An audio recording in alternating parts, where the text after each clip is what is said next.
koonkan aadmiga jooga qof kasta kurbadiisiyo kaskiisuu hadlayaaho dadku waa Kalamaan. haddii aad kululaato halla boodin ka shee kaalintaada ka qaado dadku waa Kalamaane. wixii kula wanaagsan qaar baa kohanayee ha kasoomin dhegayste dadku waa Kalamaane. intaasi waa kaftan waane markanna ku soo dhowaada xubintii Kalamaan. baarlamaanka maanta waa maalintiisa maanta. baarlamaanka maanta waa maalintiisa maanta. war ma mooshin bay keeneen. war mooshinka hubka dhamor asaastika dhiyaaso baarlamaanka gamaw.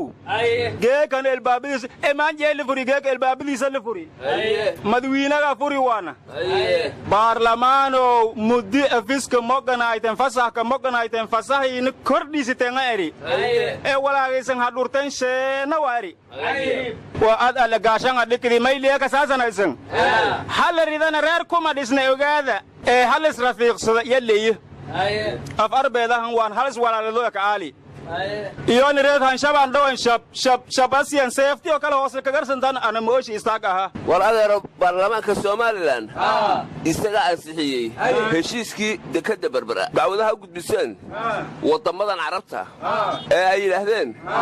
qarannimada Soomaaliya waa laba taabtaan marka qarannimada Soomaaliland waa laba taabtaan adeer hawareerina war qowda hadalkiis markaan arko Soomaaliland inay qaldanto ogaada warnamiya meelo inta haajida ku weeras madiyana dheegi heesa xasuusiday saadaali warsamaha ta koorka heesti anku taliyo italimaysid an wada talino wada talimayno hadaba aan kala tagno kala tagi mayno tabtaas ay noo ahaanaysaa bay tiri gabadha marka reed may hataway may kashanay heestasay war baarlamaankii hore oo galmudug iyo baarlamaankii usbaayay ra'iisul wasaare Shaakir Wadadi hal iska daro yaa leeri lamadii baarlamaan meel iska daro luwaay haani adaada maylayina dhuus mareeb aadi mayno haani dhuus mareeb maylayina adaada aadi mayno bal irka aan u duulno u duuli mayno geed hibil aan isku nimaano isku imaan mayno reed marka maysiin sheegay aadi mayno mayle mid ataa dooni mayno wallahi aan doonayn oo billahi aan aadi doonin marka digto Shaakir madaxweyne haaf hal iyo la kafade dhuusa mareeb iyo adaada mayle faday ino mid ku weelano meelo ku wada hukuman war labada baarlamaan ee galmudug hadii qol deeqo amba hool deeqa la waayay Soomaalida weligeed bageed hoostiisa xaajada ku dhamaysan jirtay ma geed hoostiis loo xaar walba xalayto anigoo ka caraysan baan seexday Imaaraadka Carbeed daweedna waa riyood riyadii dhexdeeda waxaan soo ceshanay xiriirkii Iiraan oo ayaan dhaxal la jaray Iiraan inta soo faaftay dekadii Imaaraadka qabsatay Imaaraadkii oo ka cadda barakaca ayaa madaxweyne farmaajo u yimid shilbay qabsadeen waa yiraahdeen goba tahay gobi gunjabta kama aarsatay anaga aarso kadibna madaxu u salaaxay xoogaa lacagna waa sii marka Imaaraadka Carbeed oo aradan nulahayn iyo aabigeena banaystay Soomaalidu waa ilmadow rabbi baa kaga aaray wariyo aniguna xalay waxaan ku riyooday Soomaaliland oo caalamka oo dhan ictiraafeen warqowdinow wiligay riyo maseer markin shirkii jaamacadda Carabta ee Qaahira ka dhacay waxaa la isku raacay in madax banaanida Soomaaliya ay tahay lama taabtaan ciddii ku xadgudubtana ay dambi gashay hadda Imaaraadka IDBD-da sheegaysaan waxaa loo sheegay inay qaldan yihiin adeer shirka Soomaaliland goobjoog kama ahayn wixii ka soo baxayna nama quseeyaan annaga wasiir Bayle wuxuu shir u furay wasiirada maaliyadda ee Geedland wuxuuna kala hadlay in canshuurta la mideeyo wuxuuna yiri hatta anaga dad wax la siinayna waxaan idin sheegna ka qaata dadka si canshuurta loo mideeyo oo cambaray hadda laga dhigay wasiirka maaliyadda warnaga ama Soomaaliland ay u tahay war wasiir Bayle iyo ganacsatada gobolka Banaadir heliyena mas canshuurahan hadda la mideeyo leelaha ka hergalii lifadoohay war madaxweynuhu wuxuu yiri cid aan fasax naga haysan Soomaaliya ma maal gashan karto annaga mas'uulka ah warnay waxa u maleynaa inuu niid ku dhisanayo waxaas wax jira ma war caasimada dalka Pakistan ee Islamabad heshiis ayaa ku dhex maray dawladaha Soomaaliya iyo Pakistan Soomaaliya waxa heshiiska u saxiixay safiirka dalka Pakistan inoo fadhiya ee Khadija Maxamed Maqsuumi dawladda Pakistan waxa heshiiska u saxiixay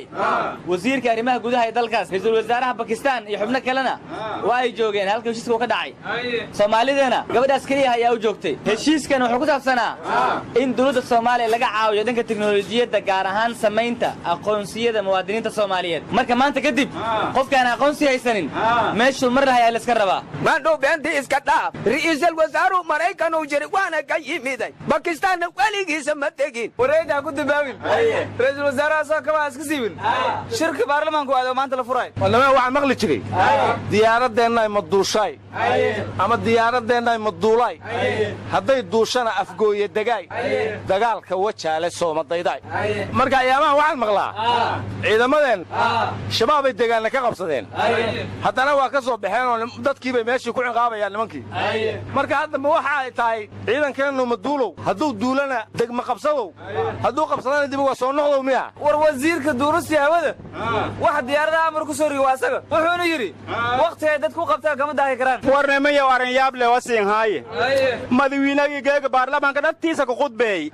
madius qudbadii dhamaayina ereta eedii asku dararsadii aw jawaari oo qaanunka safaylanka saa dabagali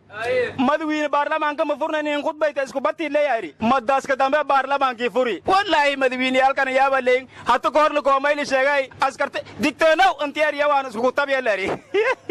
digtoonow ka jiraan lay bahaydaada madaxweynuhu baarlamaanka inuu furoba ma ahayn inuu xiray ahay war malaha mooshin inay sawdaan ka baqay muxuu ka sugayaa waryaade wasiirka dastuurka koonfur galbeed Cabdullaahi Sheekh Xasan mucaaradnimadii ma iska dhaafay warsan balash ayada warkiisa ma maqlin ma sabri sawirka muuqaat war Abdiraxmaan Abdishakuur oo maxkamadii la hor fadhiisay lahaay war Cabdi qaybtii baaba sabro gurigiisa loo daatay maxkamad fashilanta maxaa laga horkeenaya aw Mansuur dagaalkii uu sheegay ma qaadin war taar dhuleed ma sugin amniga galmudug isbaaral ligtaa wali war madaxweyne ku xigeenka Hirshabeelle xali guudlaabo wali odax xiro ka midal war ya dulmaga sanad ka haytan dhaafa aw shariif diyaarad korow yoona ka dagow ma konoogna wiliba war ya saacadii baa la gaaray dadka waa la noqon jirteen